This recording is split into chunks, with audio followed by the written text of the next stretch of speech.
can't get a word in, it's because I don't care what you think. Don't be alone inside a world that's filled with make-believe.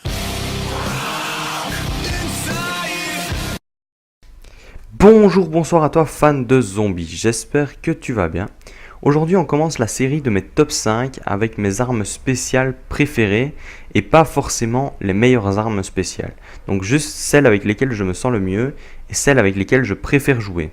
Je vais essayer de vous afficher l'entièreté des armes spéciales à l'écran, mais je ne compte pas les deux ray guns.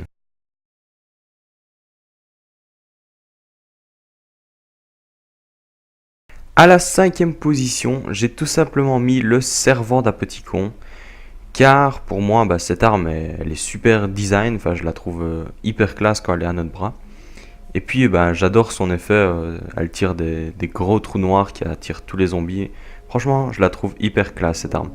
C'est juste dommage, parce qu'elle est arrivée avec Shadows of Evil, c'est juste dommage que sur Shadow on doit la construire et que sur Révélation on doit pas la construire, on la trouve simplement dans la boîte. Je trouve que c'est un petit peu différent, c'est un petit peu chiant ça. Mais sinon j'adore cette arme et c'est pourquoi elle se retrouve dans ce top 5. En 4e position, j'ai tout simplement mis le bâton de glace d'origine.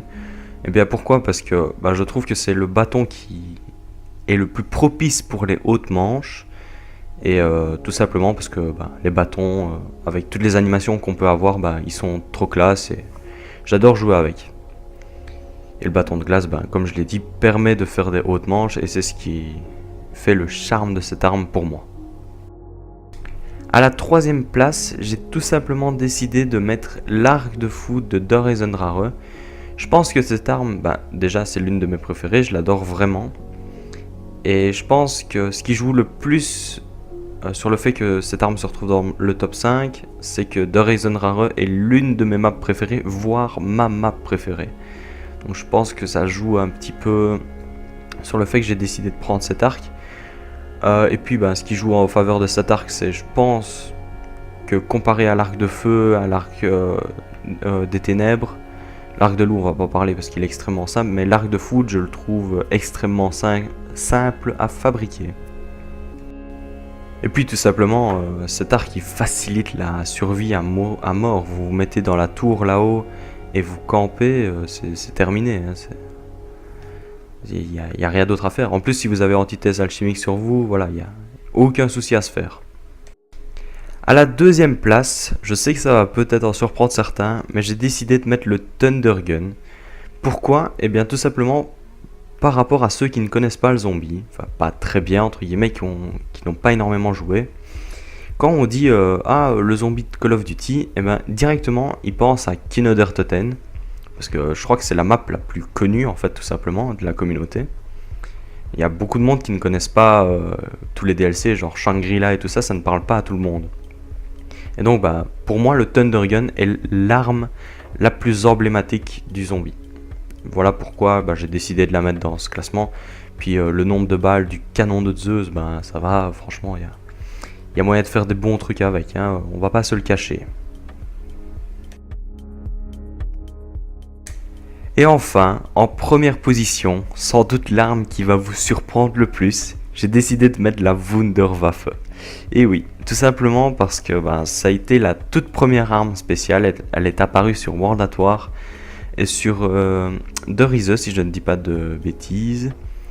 Et je la trouve tout simplement hyper classe cette arme, surtout quand elle a amélioré les couleurs, elles rendent vachement bien. Et puis j'adore cette arme, c'est tout. Jouer avec, ça a pur plaisir. Mais le pire c'est que je ne sais pas pourquoi. Genre avant je préférais l'arc de foudre vraiment. Et puis j'ai vraiment rejoué avec la Wunderwaffe et c'est clairement l'arme avec laquelle je préfère jouer. Et c'est peut-être aussi dû au fait que je kiffe jouer sur Verrucht. Je pense que ça a un rapport aussi. Puis dès que vous avez antithèse alchimique, c'est bon, ça fait vraiment le taf. Hein. Si vous le gérez bien votre cycle, il n'y a aucun souci à vous faire. Quand elle est améliorée, les armes, les munitions, c'est terrible. Et bien voilà, cette première vidéo de ma série de top 5 est dès à présent terminée. J'espère que ce top 5 vous aura plu. N'hésitez pas à me faire part de votre propre top 5 dans les commentaires. Attention, je demande bien vos armes spéciales préférées et pas celles que vous trouvez les meilleures. Si cette vidéo vous aura plu, n'hésitez pas à me le dire dans les commentaires aussi, à lâcher un petit pouce bleu et on se dit à très vite pour du zombie. Peace.